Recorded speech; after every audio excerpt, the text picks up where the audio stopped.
Herzlich willkommen zurück zum schwarzschafigen Sardinien-Podcast. Wir haben uns ja in der letzten Episode mit dem Meer beschäftigt und in dieser Folge, wir sind zwar noch nicht ganz fertig mit dem Meer, aber da kommen wir irgendwann mal wieder drauf zurück. In dieser Folge soll es aber um die Berge gehen. Einfach auch, weil die Eindrücke des schwarzen Schafs noch ganz frisch sind und es ganz, ganz viele O-Töne direkt aus den Bergen mitgebracht hat. Und ja, weil das einfach ein wunderschönes Thema ist, um sich auch schon mal gedanklich damit zu beschäftigen, falls die ein oder andere von euch im Herbst eine kleine Wandertour zum Beispiel machen möchte, gibt es vielleicht ein bisschen Inspiration. Und so weit weg sind die Berge ja auch gar nicht vom Meer. Wusstet ihr, dass Sardinien mindestens 300 Gipfel hat, die über 1000 Meter hoch sind? Vielleicht sind es auch sogar 400, je nachdem, welche Datenbank man fragt. Aber das sind so ungefähr, passt so ungefähr zusammen mit der Zahl der Strände, die Sardinien hat. Und trotzdem ist die Insel irgendwie berühmter für ihre Strände als für ihre Berge. Das möchte das schwarze Schaf ändern. Und zwar auch, weil es gar nicht so weit voneinander entfernt ist. Es gab mal einen schlauen Menschen, der gesagt hat, Inseln sind nichts anderes als die Gipfel unterseeischer Berge. So oder so ähnlich. Und ich finde das tatsächlich ganz schön. Also seitdem ich diesen Spruch mal gehört habe, muss ich immer, wenn ich in den Bergen bin, daran denken, dass hier um mich herum jetzt auch Wasser sein könnte und ich auf einer Insel wäre. Eigentlich eine ganz schöne Vorstellung. So, und für diese Episode hat sich das schwarze Schaf etwas Besonderes ausgedacht. Es hat nämlich während seiner Rundfahrten und Streifzüge durch die Berge, also genauer durch den südlichen Gennargentu, gedacht, es quatscht einfach mal drauf los, was es so sieht, und kommentiert einfach während der Fahrt, das Telefon hinters Armaturenbrett geklemmt, kommentiert es einfach mal, was es so sieht und welche Eindrücke es so mitnimmt. Wir dachten, das wäre eine ganz lustige Art und Weise, mal die Insel kennenzulernen und auch einfach direkt 1:1 zu erleben oder zu hören, was man so erleben kann. Das ist die Intention dahinter. Wir hoffen, das macht ein bisschen Spaß. Natürlich gibt es Hintergrundgeräusche, für die entschuldigen wir uns jetzt schon mal. Wir hoffen, dass das nicht allzu störend ist. Ich werde auch zwischendurch immer mal wieder reinquatschen und vielleicht Dinge, die wir ausgelassen haben, ergänzen oder auch präzisieren, denn so ein Schaf hat nicht unbedingt jedes Detail immer super sofort im Kopf und parat. Also, genau. Es wird also eine etwas konfuse Episode vielleicht, aber gerade das, finde ich, macht sie so sympathisch. Und auch das schwarze Schaf ist halt ein bisschen wollig. Was soll man da machen?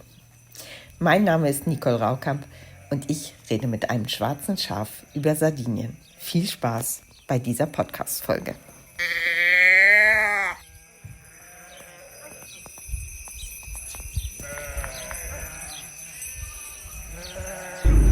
Und heute bin ich mit dem schwarzen Schaf auf dem Weg in die Berge und habe gerade Yerzu hinter mir gelassen. Wir haben Wein eingekauft und das hat mich auch direkt an eines der Erlebnisse erinnert, die ich so vor Jahren, es müssen jetzt so an die 10 schon gewesen sein, mal in genau Yerzu hatte.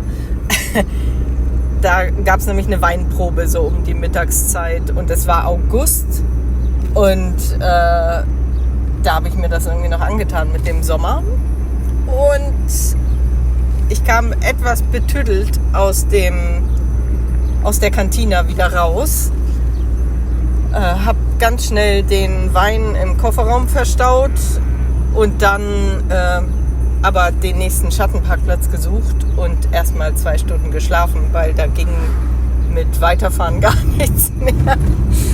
Und so ist das hier wohl. Und auch jetzt fahre ich halt wieder irgendwie durch dieses kleine Dörfchen.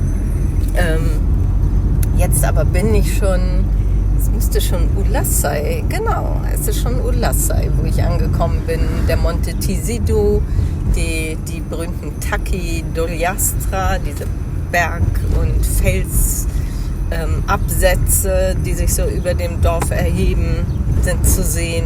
Es ist wirklich ein wunderschöner Tag.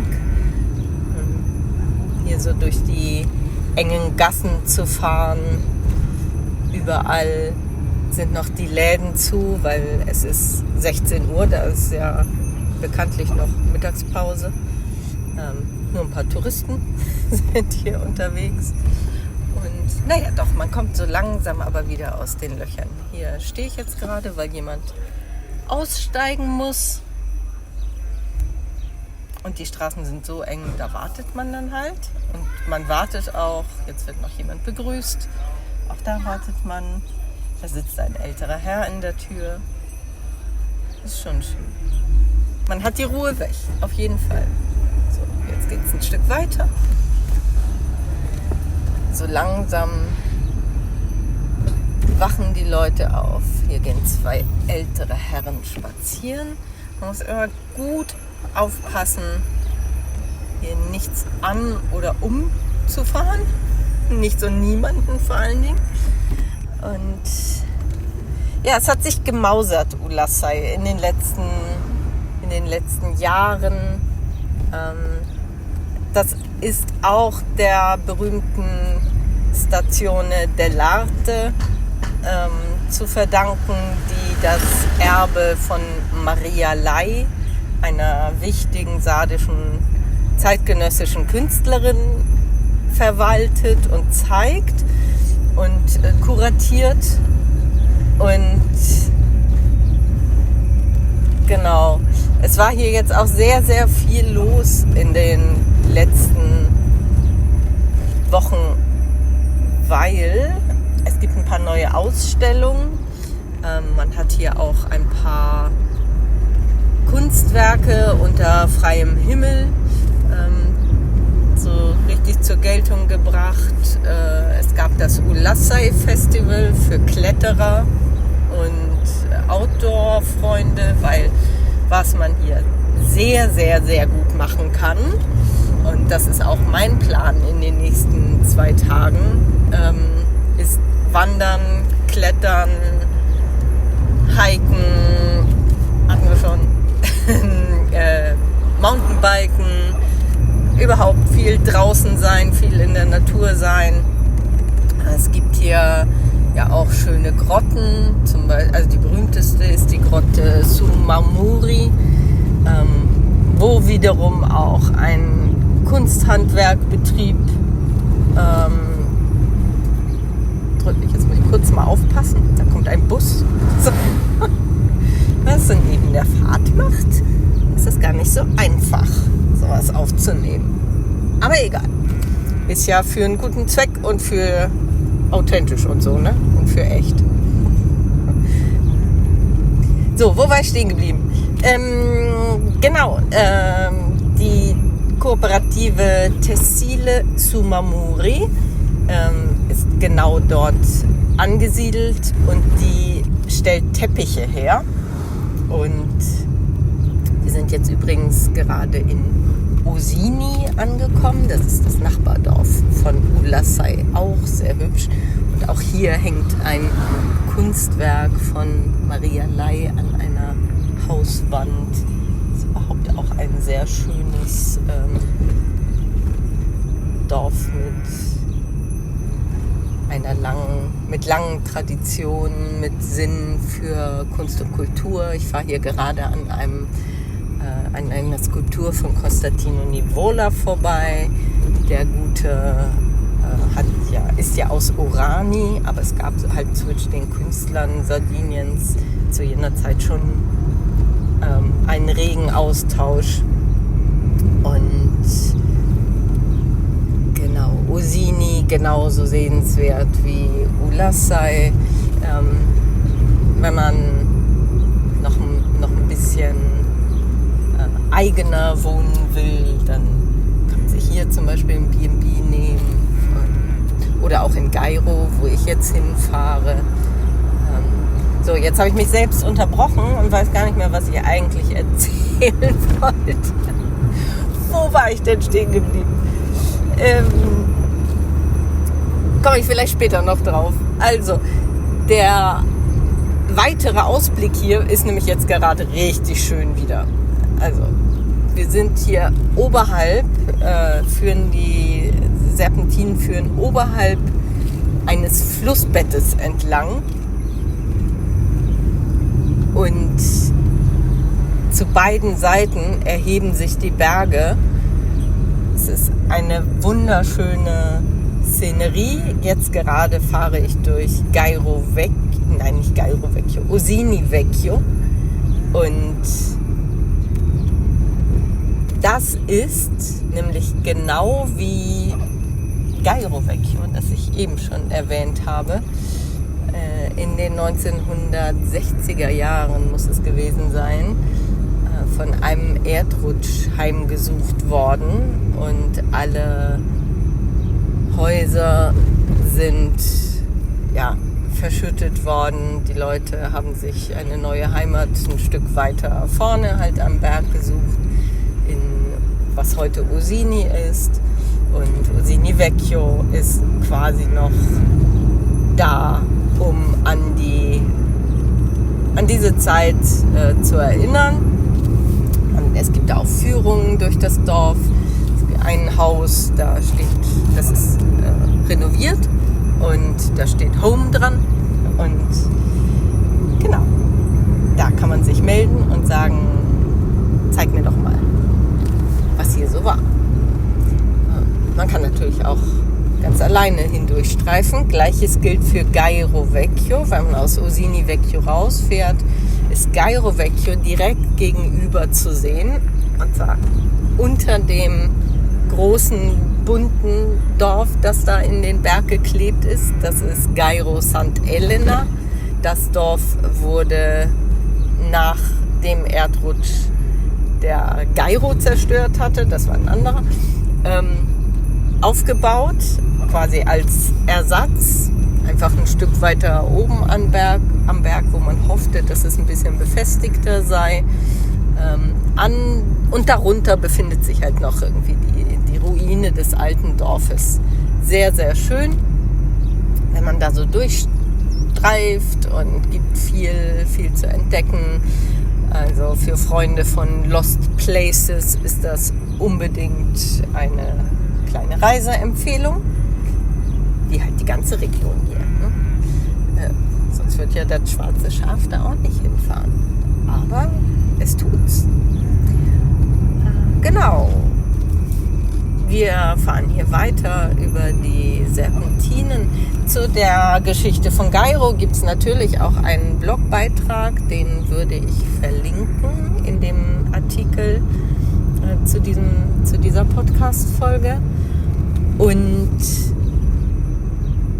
da erfahren wir nämlich auch, dass die Bewohner von Gairo, einige sind da tatsächlich wohnen geblieben, andere sind noch weiter, weil sie Angst hatten, dass es da wieder zu einem Erdrutsch kam, noch weiter ins Hinterland gezogen, nämlich nach Gairo Taquisara, wo es schon vorher eine kleine Siedlung gab, die sich dann halt ein bisschen vergrößert hatte.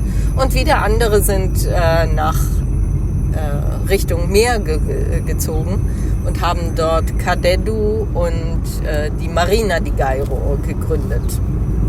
Also es sind halt aus einem Dorf sozusagen 3, und peu à peu versuchen aber auch einige Besitzer der Häuser, die wieder zu beleben, weil sie irgendwie erkannt haben, dass es da Leute hinzieht, und so langsam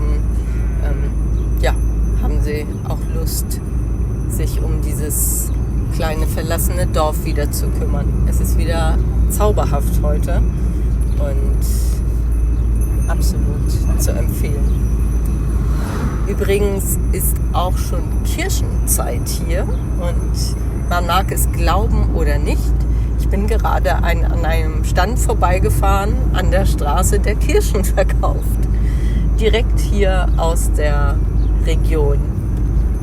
Und ob der Stand jetzt noch da ist, wenn ihr hier lang fahrt, das weiß ich natürlich nicht. Aber ich wünsche es euch. Ich werde auf jeden Fall, wenn ich hier auf der Rückfahrt nochmal vorbeikomme, da mal Hallo sagen. So, hinter Usini hat man wirklich einen ganz, ganz tollen Blick auf das Flussbett nochmal.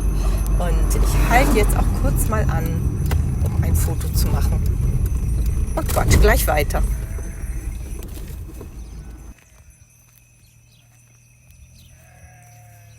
So, das nehme ich mal zum Anlass, um dazwischen zu quatschen, während das schwarze Schaf da am Fotos machen ist und vielleicht noch durch das alte Dorf streift, was nämlich eine wirklich, wirklich gute Idee ist. Nicht nur, weil da kürzlich eine kleine Bar eröffnet hat, direkt mit Blick über das Tal. Also man kann jetzt auch schön bei einem Glas Wein chillig dort sitzen, sich die Gegend anschauen, die Seele baumeln lassen. Und ich wollte jetzt einfach noch mal ein bisschen Hintergrundinfos zu dem Dorf selbst geben und zu dieser Historie, wie es dazu gekommen ist. Den gesamten Artikel, den lese ich euch jetzt nicht vor, den verlinke ich, aber so die wichtigsten Eckdaten, weil Gairo und auch Usini halt auf der anderen Seite, also dieses Tal, diese Gegend in der Ogliastra wurde halt ziemlich oft von Unwettern heimgesucht. Früher war das so alle, so 15, 20, 30 Jahre. Heute ist das jährlich oder monatlich. Ne? Aber genau, die Historie begann schon 1831, die ist dokumentiert, wo es wirklich, wirklich viel geregnet hat und auch die Erde, den einen oder anderen Erdrutsch gab. Dann gab es 1880 einen unheimlich kalten Sommer auf Sardinien. Auch so ein ganz ungewöhnliches Wetterereignis und der verursachte die erste wirklich signifikante Überschwemmung beziehungsweise einen Erdrutsch in Gairo und viele andere Erdrutsche auch in der gesamten Ogliastra. Zu Beginn des 20. Jahrhunderts gab es dann noch Erzählungen, was eine sehr schwierige Phase für die Region war, mit verheerenden Wolkenbrüchen, Erd- und Schlammrutschen und immer wieder wurden Häuser und Höfe vernichtet. Und 1927 wurde Gairo wieder getroffen, aber das Dorf hielt sich halt tapfer, so wirklich.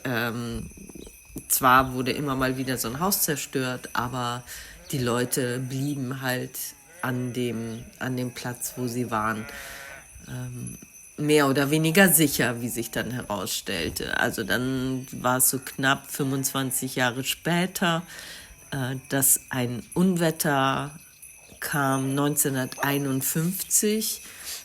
Ganz Sardinien war von einer Regenfront heimgesucht worden. Vom 14. bis 19. Oktober regnete es durchgängig. Und in der Ogliastra, hier bei Gairo, fielen so zwischen 300 und 500 Millimeter Regen pro Quadratmeter. Lokal auch darüber. Es waren auch, aber eben nicht nur diese Regenmengen, es war einfach die Dauer dieser Wetterbedingungen, also über 5 Tage, fast eine ganze Woche, die Region einfach in die Knie zwangen. Und man findet viele, viele Spuren davon. In Usini zum Beispiel lohnt es sich, wenn man von der Küste kommend durch das Dorf fährt, im neuen Usini mal kurz vor dem Ortsausgang anzuhalten und auf der linken Seite an die Böschung zu gucken. Da sind so kleine Kunstwerke in die Wand eingearbeitet, die Überschwemmungen in den Dörfern verarbeiten. Wirklich, wirklich spannend zu sehen. Und dadurch, dass die beiden alten Dörfer, nämlich Usini Vecchio und Gairo Vecchio, stehen gelassen worden sind, oder zumindest die Ruinen, kann man diese Geschichte halt auch heute noch echt gut nachvollziehen. Und genau, Gairo hat noch eine besondere Geschichte, weil also erstmal wurde das gesamte Dorf irgendwie so getroffen, dass man fast nicht mehr drin wohnen konnte, nur noch in einigen Häusern, wo sich dann irgendwie die Leute zusammengerottet haben. Dann wurde teilweise wieder aufgeräumt, dann wurden Häuser wieder bewohnbar gemacht. Aber es stellte sich über die Zeit heraus, dass es, also mindestens in einer Hälfte war es nicht mehr möglich, dort zu leben. Und in der anderen Hälfte so mehr schlecht als recht. Und das dauerte natürlich eine gewisse Zeit, bis alle sich dann überlegten, was sie mit ihrem Leben jetzt anfangen, ob sie umziehen, wo sie hinziehen wollen. Das sind ja immer Prozesse, die relativ lange dauern. Und irgendwann hat sich halt die Dorfgemeinschaft zusammengefunden und hat entschieden, dass das Dorf aufgegeben wird und aufgelöst wird. Gairo sollte oberhalb wieder neu aufgebaut werden, aber nicht alle hatten so viel Vertrauen in diese Landschaft mehr, sodass sie gesagt haben, wir ziehen hier weg. Und einige sind halt, wie schon eben gesagt, ans Meer gezogen, andere sind weiter ins Hinterland gezogen, aber der Großteil blieb schon an der Stelle, nur eben deutlich weiter höher auf befestigterem Boden. Und das hält ja auch bis heute. So, genau, das war so ungefähr, bis aus dem Dorf ein Geisterdorf wurde. Das dauerte so bis in die 1970er Jahre. Und ja, wir haben das ganz genau aufgeschrieben. Und wenn ihr mögt, dann lest euch den Artikel durch. Und jetzt sehe ich auch noch gerade, die Bar trägt den wundervollen Namen Borgo Vecchio. Und ich kann es wirklich nur empfehlen. Es ist ganz, ganz großartig da. Und ein Streifzug durch das alte Dorf mit den Ruinen der Häusern, das ist schon was ganz Besonderes. Also wenn ihr auf Sardinien wirklich mal was Besonderes erleben wollt, dann fahrt nach Gairo. Mal gucken, was das schwarze Schaf jetzt macht. Ist es schon wieder da? Es geht weiter. Der kleine Foto- und Wasserstopp hat gut getan. Wir klettern jetzt auf der Landstraße 198 in Richtung Gairo Taquisara. Und in der Zwischenzeit ist mir auch wieder eingefallen, was ich euch noch erzählen wollte. Denn wir befinden uns hier in der Region am südlichen Gennargentu, in der Region Ogliastra, in einer Gegend, in der Menschen besonders alt werden. Es gibt hier besonders viele 100-Jährige, also Menschen, die älter als 100 Jahre geworden sind. Es gibt ja auch in der Nähe die älteste Familie, die wohnt in Perdas de Fogo. Die älteste lebende Familie, die zusammenkommen, die auf, keine Ahnung, 900 oder 800 irgendwas Jahre, die Geschwister.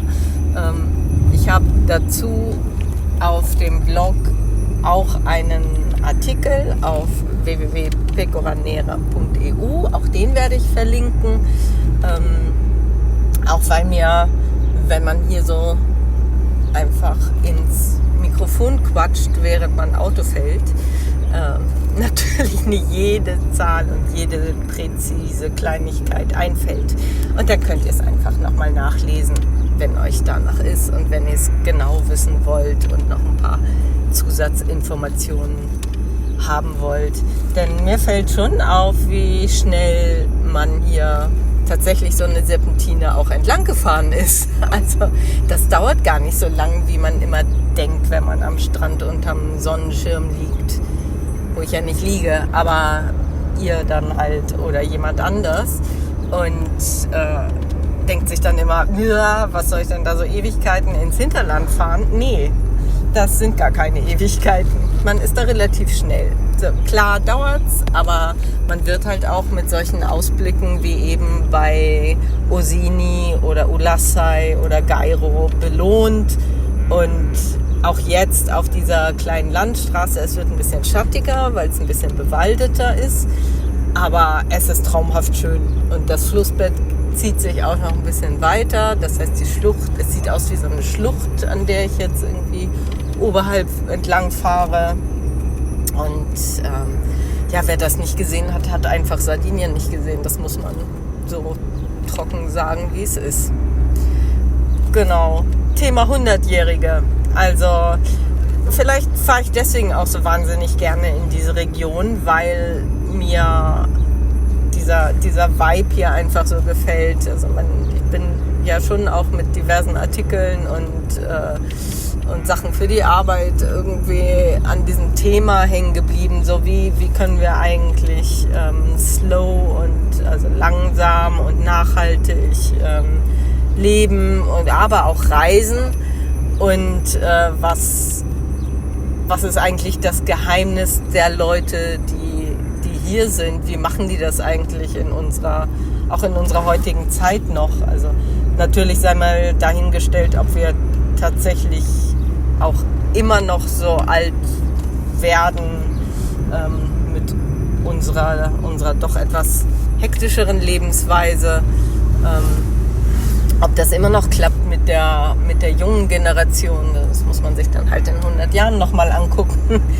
Aber im Moment ist das wohl tatsächlich immer noch so, dass hier auf Sardinien in dieser Gegend die Chance besonders hoch ist, alt zu werden.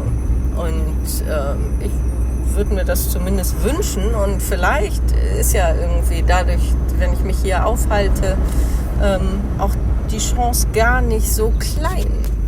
Wer weiß. Also es geht ja alles ein bisschen langsamer. Ich merke das auch schon. Ich schleiche hier diese Serpentine entlang. Also A, weil man die auch gar nicht schnell fahren kann. Und B, weil es gar keinen Grund gibt zu hetzen. Und C, weil man so viel mehr sieht. Und D, weil all die an mir vorbeirasen wollen, ja, mir eigentlich nur leid tun, was sie so beim Durchhetzen alles verpassen. Ich weiß, die haben auch einen schönen Urlaub und Schnellfahren ist auch toll, ja, aber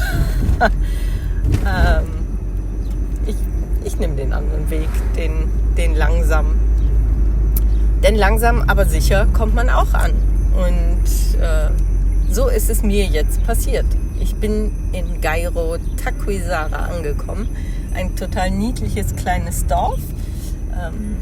Werde jetzt hier auch schon mal den Einstieg für die Exkursion morgen erkunden.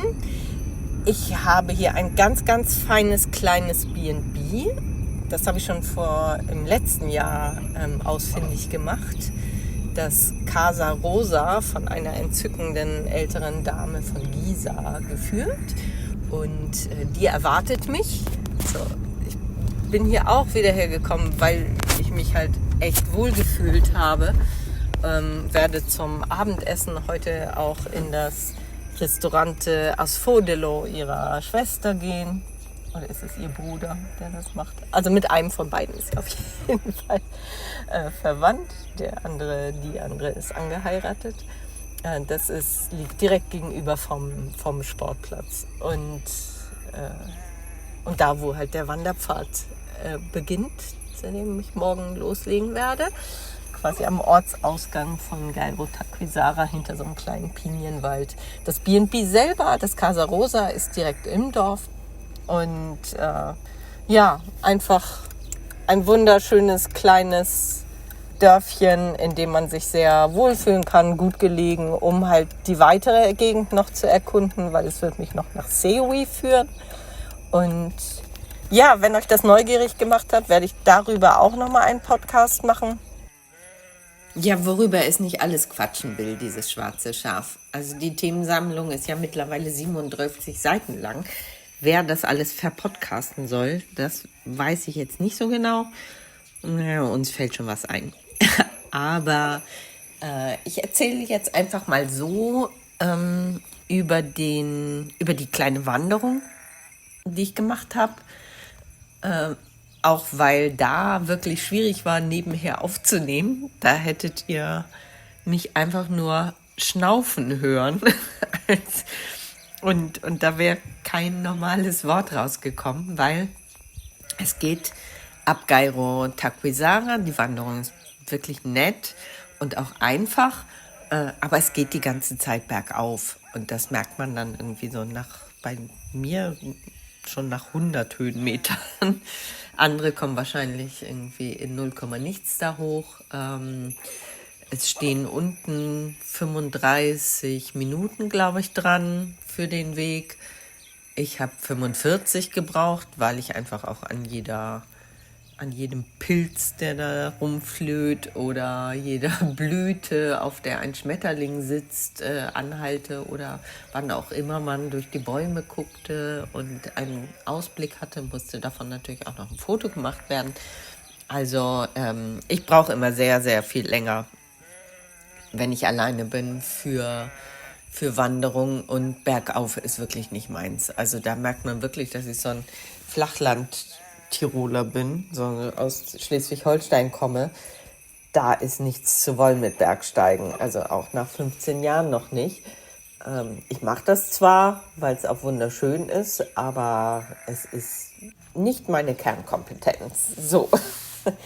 Aber die Wanderung ist halt, wenn man zum Nuragen Sabisi möchte, der eigentlich auf dem Gemeindegebiet von Osini liegt, was wiederum auf der anderen Seite des Bergkammes wäre,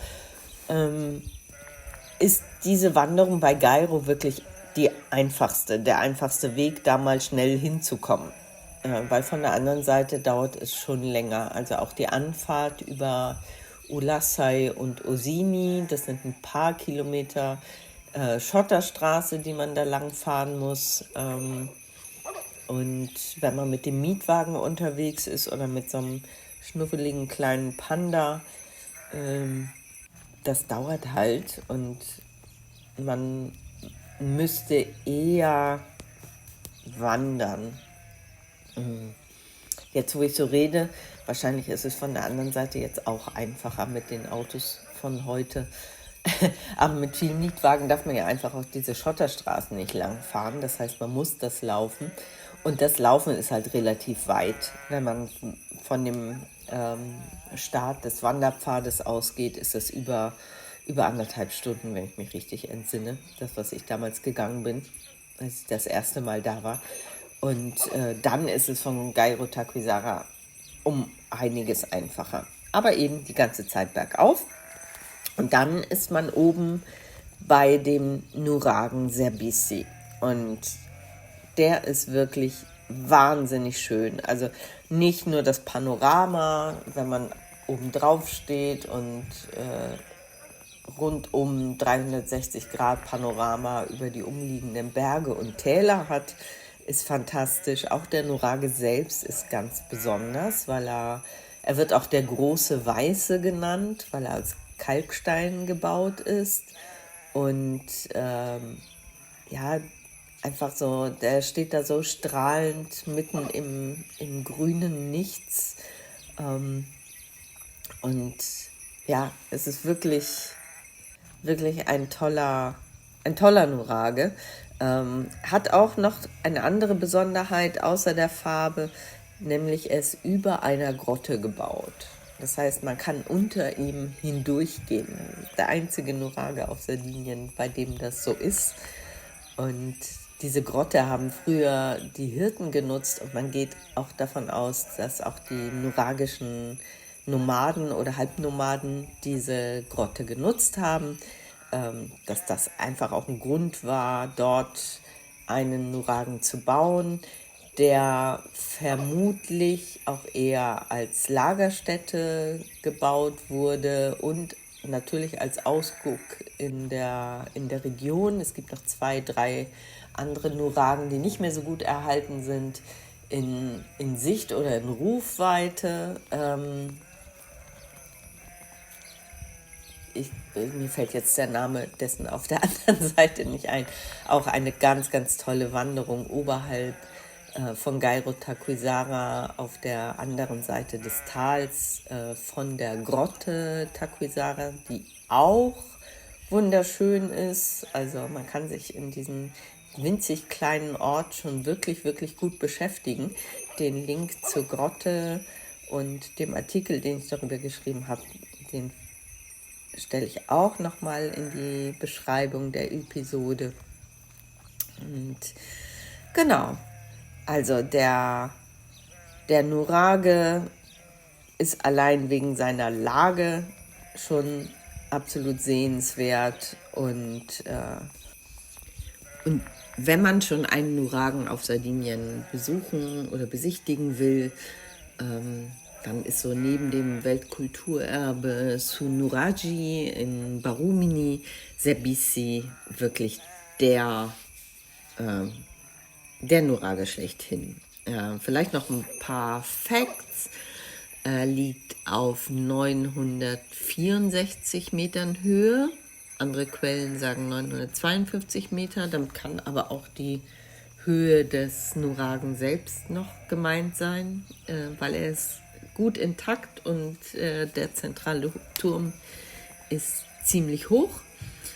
Und damit ist er wirklich einer der höchstgelegenen Nuragen der Welt, kann man sagen. Also, aber auf jeden Fall Sardiniens. So. In der Grotte trifft man tatsächlich manchmal auch heute noch auf Tiere. Insofern sei ein bisschen vorsichtig, wenn du da reingehst. Es sind nisten auf jeden Fall Schwalben und Fledermäuse dort oder wohnen dort.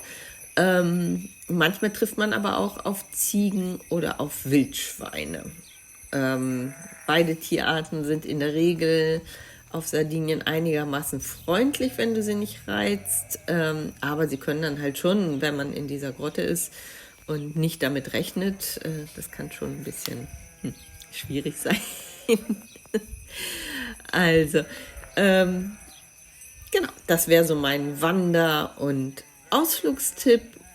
Denkt auf jeden Fall dran, Wasser mitzunehmen. Es gibt dort auch keine nennenswerten Quellen, aber unten im Ort schon. Ihr könnt in Gairo Taquisara am zentralen Platz, da ist auch so ein Murales, oberhalb der Bar am Ortseingang, beim Bahnhof, da könnt ihr Wasser nachfüllen. Und noch ein kleiner Geheimtipp, wenn ihr tatsächlich in Gairo Taquisara übernachten solltet, ich empfehle euch, ganz, ganz früh morgens loszulaufen,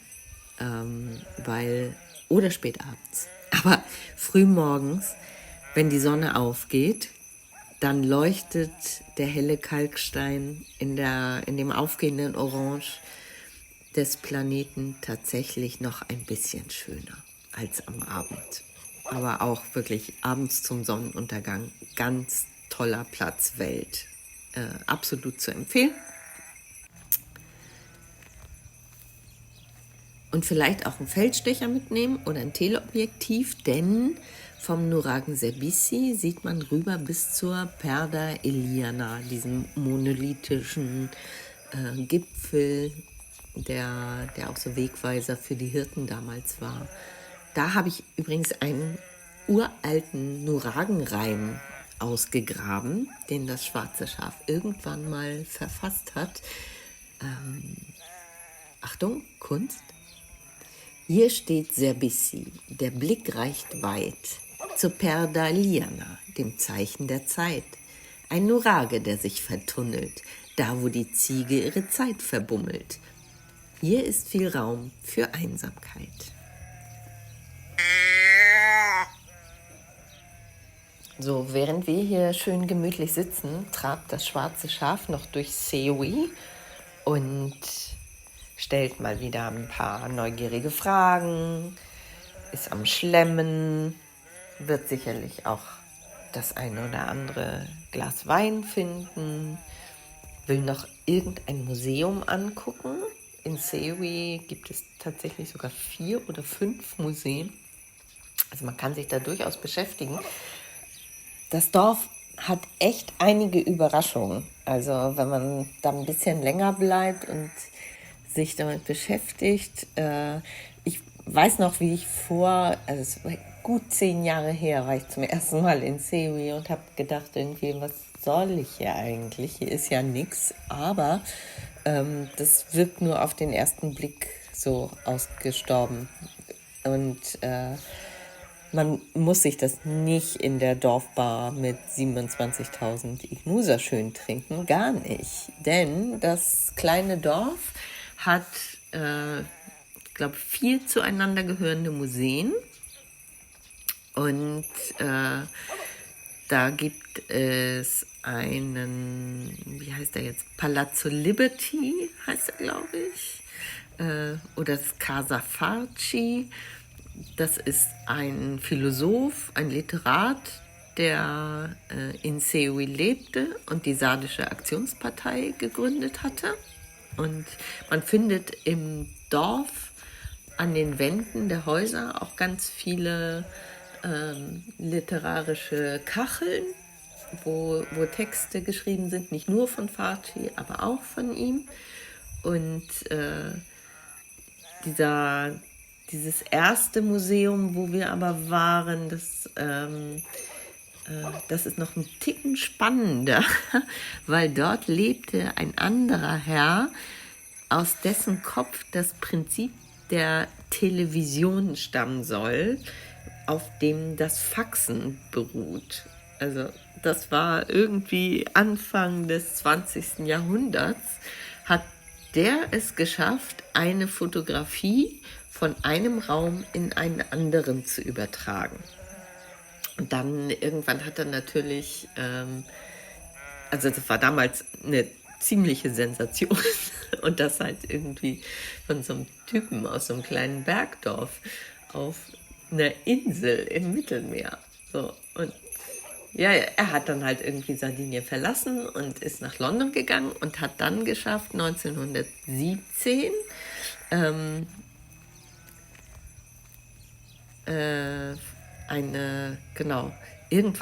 irgendwas von London nach New York zu schicken. So, das hat er sich patentieren lassen und seitdem ist irgendwie die Erfindung, das ist zwar in New York patentiert worden, aber eigentlich kommt die Erfindung des Faxes aus Sardinien, wenn man den Leuten hier glauben darf. Also die Siedlung, er hat dort auch eine Wohnsiedlung gegründet für viele Leute, mit denen er zusammengearbeitet hat in New York. Und die Straßen sind nach Flüssen und Bergen rund um Sewi benannt. Und das wollte ich irgendwann nochmal verifizieren. Ich habe keine Ahnung, ob das wirklich heute noch so ist, aber ja. Am interessantesten fand ich aber das spanische Gefängnis, Carcere Spagnolo, das man sich angucken kann. Und ja, das ist, die Spanier haben ja im späten Mittelalter, im Hochmittelalter, die Insel besetzt und sind tatsächlich einmal in jede hinterste Ecke der Insel gelangt, sogar in diese abgelegene Bergregion. Das fand ich sehr, sehr spannend. Auch das müsste man eigentlich mal thematisieren, die Herrschaft der Spanier über Sardinien. Das ist aber ein sehr, sehr, sehr, sehr breites Thema. Ich weiß nicht, ob ich das jetzt irgendwie in den nächsten 2 Minuten schaffe, zusammenzufassen. Insofern lasse ich es einfach und gebe eine wollig warme Reiseempfehlung für Sewi. Und ein Museum habe ich noch vergessen. Das ist das Sadomu de Samaya, die Haus der Magierin.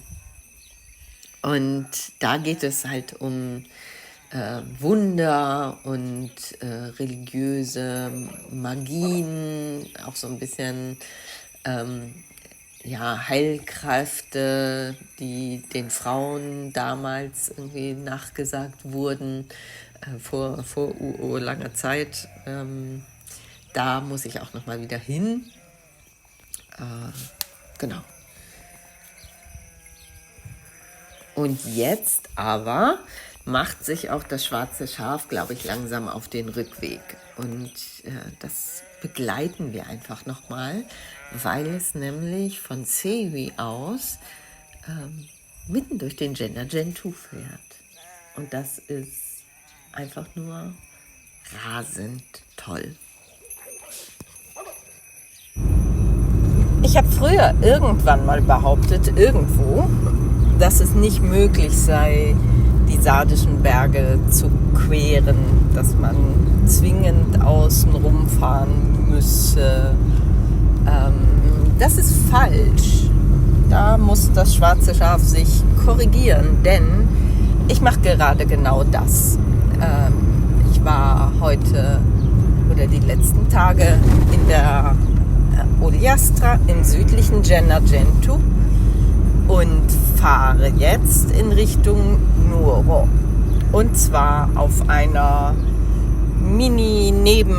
nicht mal Provinzstraße, eine von diesen asphaltierten Straßen mit 127.000 Schlaglöchern, auf die nur ein Auto passt und die man am besten so mit 30, 40, 50 maximal fährt. Ich fahre jetzt, glaube ich, 37, genau. Bin vorbeigefahren am Montalvo und was ein ganz, ganz tolles Wandergebiet ist, um da zu schauen, welche Wanderungen ich dann im nächsten Jahr oder im Frühling mal machen werde, weil hier auch auf dem Gender Gentoo ist jetzt immer noch Wasser zu finden und im Frühling tatsächlich auch richtig viel. Das heißt, es gibt auch einige Wasserfälle. So, jetzt müssen wir kurz warten, weil das hier ist eine Ecke mit sehr, sehr, sehr, sehr viel Schlaglöchern. Die geht's im Schritttempo. Okay, weiter geht's. Genau, im südlichen Gender Gentoo und auch überhaupt im Gender Gentoo gibt es ganz, ganz tolle Wanderwege, die auch zu einigen Wasserfällen oder durch Schluchten führen, die dann noch Wasser tragen. Und nach der Schneeschmelze im Frühling ist es da einfach auch besonders schön. Und ich habe das schon lange auf dem Zettel, da die ein oder andere Exkursion zu machen, die ein oder andere Trekking-Tour oder auch Mountainbike-Tour, muss ich mal gucken, weil das Gebiet hier ist sehr, sehr, sehr, sehr weit. Und heute mal ein bisschen die Lage sondiert. Also der Montalvo rund um Sewi und dann auch noch weiter nach Usassai. Da habe ich einen schönen Weg gesehen heute. Oder auch Niala ist immer noch auf meiner Liste. Das muss ich auch noch machen. Die Wanderung zu dem Wasserfall.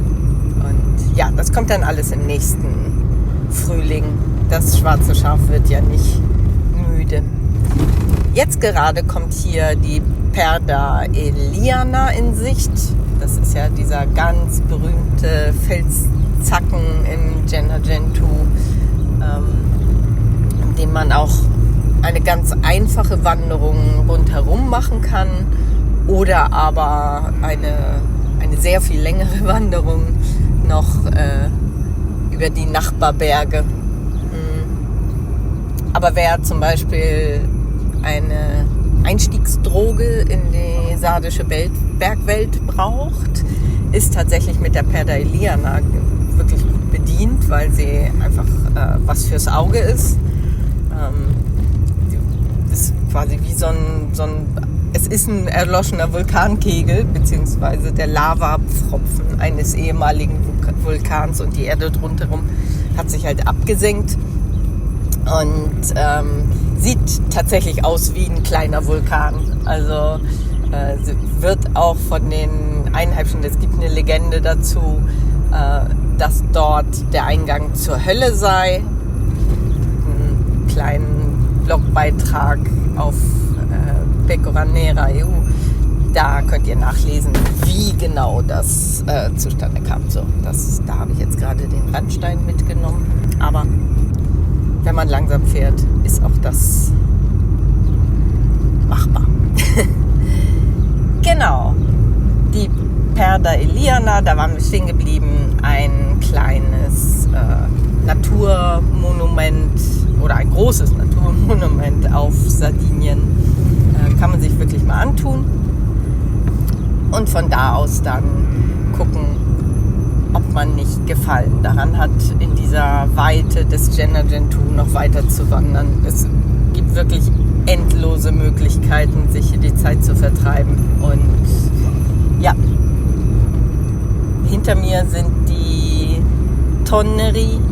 Das sind so eine Bergkette des Montarbo, das ist auch vulkanischen Ursprungs. Da sieht man so die Felswände lotrecht aufsteigen. Dann wechselt sich das wieder ab mit Waldlandschaften und dann wird es wieder karg und hügelig. Und also allein diese kleine Durchfahrt hier auf der Nebenstraße ist schon sowas von schön. Es zieht gerade ein bisschen zu, also es ist ein bisschen gräulich, vielleicht gewittert es nachher auch noch, aber noch blitzt das Blau durch und wenn man sich dann hier aufhält, begegnet man wirklich ganz, ganz, ganz wenigen Menschen. Es ist immer sehr schön still hier, wenn nicht gerade ein Auto oder eine Horde Motorradfahrer vorbeifährt, aber ansonsten ist es halt wirklich die Idylle pur. Und im Moment, es ist ja immer noch Anfang Juni, ist es einigermaßen angenehm warm, also fast wird es schon ein bisschen heiß, aber es geht noch. Ich würde mal so sagen um die 30 Grad. Das sind sehr, sehr angenehme Temperaturen und hier oben weht tatsächlich auch noch so ein leichter Wind, der auch recht frisch ist und ist also auch von der Reisezeit her wärmstens zu empfehlen. Wer es gerne warm hat, ist jetzt besonders gut auf Sardinien aufgehoben, so im Mai, Juni. Hier nicht zu meckern. Und es ist noch grün im Gegensatz zum Herbst. Dann ist es nämlich nach dem Sommer alles sehr, sehr trocken und karg. Und jetzt ist der Gennargentu eine einzige grüne Oase. So, hier Schlaglochalarm. Diesmal richtig tief. So, weiter geht's. Noch eins. Ja, das ist kein Spaß. Also, wenn ihr in die Verlegenheit kommen solltet, diese Straße nachts zu fahren, dann würde ich sie fast durchgehend im Schritttempo fahren und einfach gut drauf achten. Also sie führt genau, das nochmal zur Beschreibung für alle, die es nachmachen möchten. Ich bin von Seui gestartet. Dann ein paar Kilometer außerhalb des Dorfes gibt es 2 Abzweige zur Perda Eliana und ihr nehmt dann den zweiten. Da ist die Straße tatsächlich auch noch ein bisschen besser. Die erste ist eine alte Straße, die teilweise auch noch Schotterweg ist. Die ist nicht zu empfehlen. Aber so, der zweite Abzweig geht Richtung Perda Eliana und Tonnerie. Und das sind auch große, so blaue Straßenschilder. Und dann folgt man erstmal den Schildern zum Nuragen. Jetzt habe ich schon wieder den Namen vergessen. Der hat Arbissai, irgendwie sowas in der Art, aber ein Nuraghe ist ausgeschildert, dem einfach hinterherfahren. Und nach dem Nuraghen geht es dann einfach geradeaus weiter. Die Perda Eliana, wie gesagt, dieser sehr markante Fels, die Felsnadel ist im Blick. Einfach in die Richtung fahren, kann man eigentlich nicht verfehlen. Und dann geht es von dort aus weiter auf der eher nördlichen Seite des Gennargentu zu dem großen Stausee, der dort ist. Und muss man bei den Abzweigen ein bisschen aufpassen, aber ich glaube, das ist ausgeschildert. Ich gucke auch gleich nochmal. Und dann landet man ungefähr bei Villa Grande Strisali und dort beginnt die Schnellstraße nach Nuoro, die von Tortoli nach Nuoro fährt. Da sollten wir nachher ankommen, wenn alles gut geht, aber ich denke schon. So richtig viel mit ausgeschildert ist jetzt zwar nicht, aber wirklich verfahren ist ein bisschen schwierig. Wenn, dann macht man nur einen riesengroßen Umweg, wenn man den falschen Abzweig nimmt, aber man kommt trotzdem irgendwann raus. Die Wege hier werden auch von den Förstern genutzt und irgendwann kommt tatsächlich auch immer mal jemand vorbei, den man fragen kann, aber relativ selten. Also, ui, Mufflons, ich glaub's nicht. So, das muss ich jetzt kurz erzählen, was da passiert ist.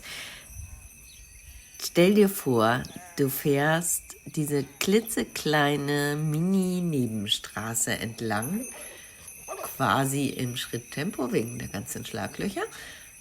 Und dann springen auf einmal von der Böschung an der rechten Seite aus, lass es 4-5 Metern Höhe gewesen sein, 3 Mufflons auf die Straße.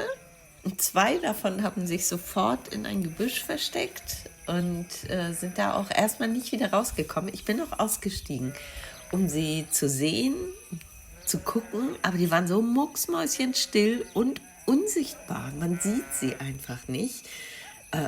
Ich habe so 1, 2, 3 Minuten irgendwie versucht, sie zu sehen, aber nichts tat sich. Die waren mucksmäuschenstill. Und dann habe ich sie irgendwann in Ruhe gelassen. Und das 3. Mufflon aber, das ist wirklich vor das Auto gesprungen und dann weggehuscht auf der Straße geradeaus. Ich habe angehalten, also ich wollte jetzt nicht irgendwie diesem Tier hinterherfahren, das arme Ding. Das hat sich bestimmt erschrocken, sowieso, dass ich da war. Aber habe dann noch irgendwie das Handy gezückt und habe versucht, es zu fotografieren. Das ist natürlich nicht gelungen, weil die einfach so furchtbar schnell sind. Aber trotzdem, es geht ja gar nicht ums Foto, es geht ja einfach um dieses wahnsinnig schöne Erlebnis. Und das, genau das ist für mich Sardinien. Diese einzigartigen Erlebnisse, die man nicht planen kann, nicht buchen kann. So, was für eine Freude. Das ist mir an der Perda Eliana schon passiert, dass ich Mufflons gesehen habe. Meistens entfernt, also meistens 2-3 Mal habe ich jetzt welche gesehen. Und immer da in der Ecke. Der Nachbarberg heißt, glaube ich, auch irgendwas mit Mufrones. Aber auf der Straße wirklich noch nie. Das war bisher Schweinen, Rindern, Ziegen und Schafen vorbehalten. Aber Mufflons direkt vor dem Auto, wow, das ist toll. Und das sind auch die richtig schönen Erlebnisse auf Sardinien. Ich habe jetzt erstmal eine Stunde Pause gemacht und das als Zeichen genommen, doch einfach mal anzuhalten. Ich habe sie nicht wieder gesehen, die sind ja auch rasend schnell, sie waren schnell weg, aber ich kann verstehen, warum sie sich da aufhalten. diese Stille ist einfach toll. Und ja, 3 Esel habe ich auch noch gesehen, die waren auch entzückend. Und was im Moment auch süß ist, ich komme ja aus dem Begeistertsein gar nicht mehr raus, es sind ganz viele Kälber in diesem Jahr geboren und weil es auch ein gutes Futterangebot gab und viel Wasser gab und immer noch gibt, also der See, an dem ich gerade lang fahre, ist voll, der Lago dell'Alto Flumendosa, aber deswegen gibt es sehr viele Kälber hier bei den freilaufenden Rindern im Gennargentu und sie sind in diesem Jahr auch relativ gut genährt alle, die sehen gut aus. Es gibt so Jahre, da ist es wirklich sehr, sehr karg und dann überlebt auch nicht alles, was hier so rumläuft, frei. Sie werden zwar hin und wieder zugefüttert, aber nicht alle Kühe kommen zu den Futterstellen.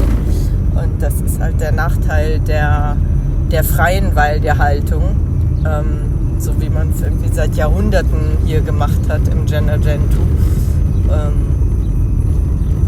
Im Gegensatz zur Stallhaltung, aber irgendwie finde ich das trotzdem schöner. Hat alles sein Für und Wider wahrscheinlich, aber jedenfalls im Moment ganz, ganz viele Kälber, ganz offensichtlich Mufflons, die auf der Straße rennen und es ist wirklich sehr schön, wie gesagt, immer noch grün, immer noch warm und erträglich und ja, gucken wir uns das Ganze nach dem Sommer mal wieder an.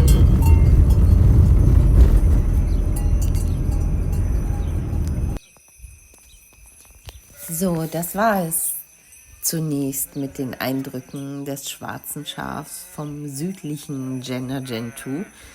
Und wie ihr festgestellt habt, haben wir uns ja wirklich nur in einem ganz, ganz, ganz, ganz kleinen Bereich bewegt und trotzdem so irre viel gesehen. Das heißt, aus dem Thema Sardische Berge mache ich mal eine Mehrfachfolge.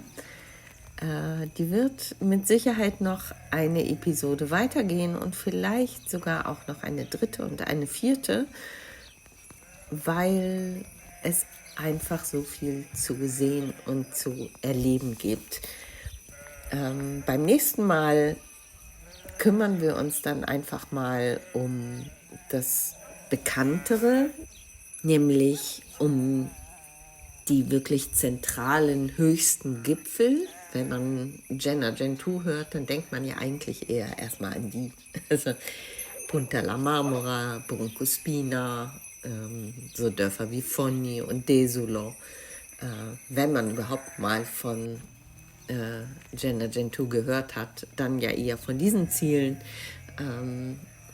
Ich fand es trotzdem ganz charmant, irgendwie mit diesem südlichen Bereich anzufangen. Und ich kann euch sagen, ich bin da noch nicht mal rum.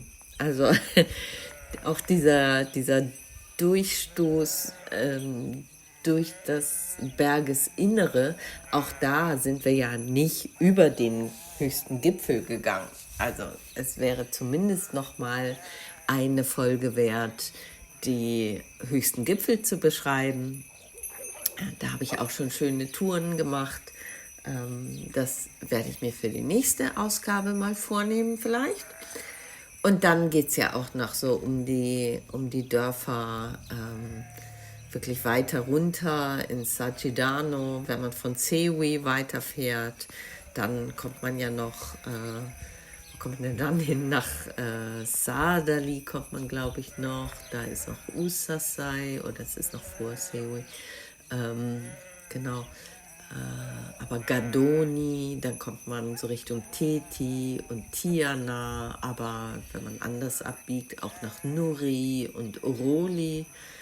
Auch das eine wahnsinnig schöne Gegend. Oder auch da, wo ich zuletzt war, in Estazzili, dort kommt man auch von kurz vor Seui rüber, auf den Monte Santa Vittoria. Also wirklich, wirklich ganz, ganz großartige Touren, auch im Auto oder im Mountainbike machbar. Vielleicht nicht jetzt im Sommer, denn die Insel hat schon mit starker Hitze zu kämpfen. Also im Juli, August ist definitiv keine Wanderzeit, auch nicht in den hohen Bergen.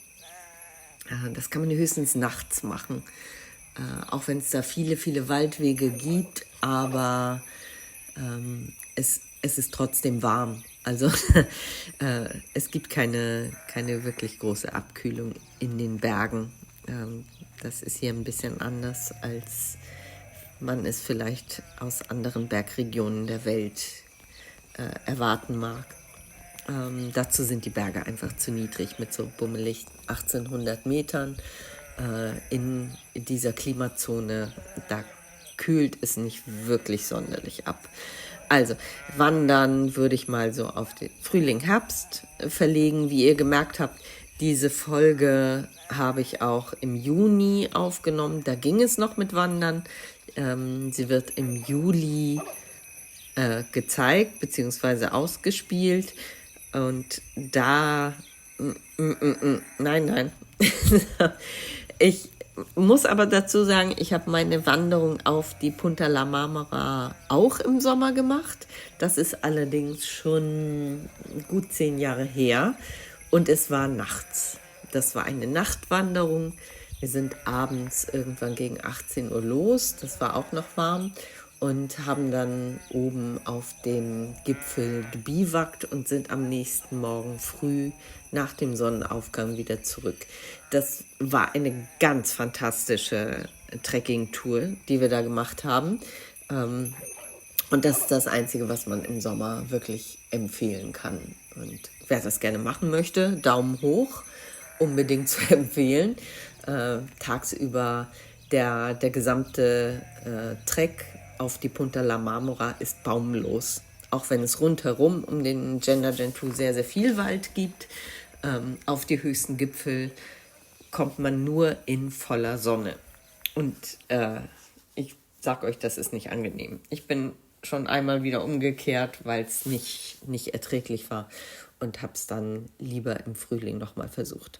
Also das zur zeitlichen Einordnung. Ich werde mir jetzt einfach mit dem schwarzen Schaf noch ein paar Minütchen nehmen und gucken, wie wir die nächsten Folgen zum Genda Gentoo